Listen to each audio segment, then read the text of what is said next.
Jak nabídnout produkt k prodeji na Active Marketu? Na domovské stránce klikněte na Začni prodávat. Zaregistrujte se nebo se přihlaste, pokud už máte profil. Po registraci máte možnost upravit si svůj profil v pravém horním rohu. Jakmile jste přihlášeni, znovu klikněte na Začni prodávat a vyplňte ve formuláři k prodeji co nejvíce informací o produktu, který chcete nabídnout. Předpřipravená pole, která se přizpůsobí jednotlivým typům výstroje, vám pomohou na nic nezapomenout a navíc umožní, aby bylo možné výstroj následně jednoduše filtrovat podle preferovaných kritérií pro daný typ vybavení.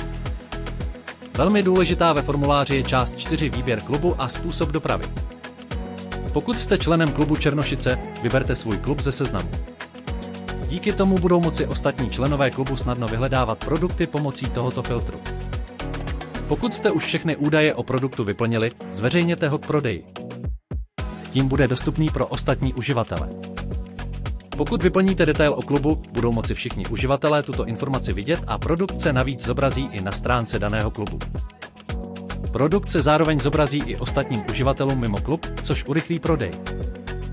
Chcete-li, aby vás ostatní uživatelé mohli snadno kontaktovat přes WhatsApp nebo Messenger, vyplňte si v nastavení profilu své telefonní číslo a odkaz na facebookový profil podle pokynů. Tím výrazně usnadníte zájemcům možnost vás oslovit. Inzeráty s hokejovým vybavením zveřejňujeme i na našich sociálních sítích Instagramu a Facebooku, tak nás nezapomeňte sledovat. Věříme, že vám naše platforma usnadní nákup a prodej hokejového vybavení z druhé ruky. V případě dotazů nebo podnětů ke zlepšení nás neváhejte kontaktovat.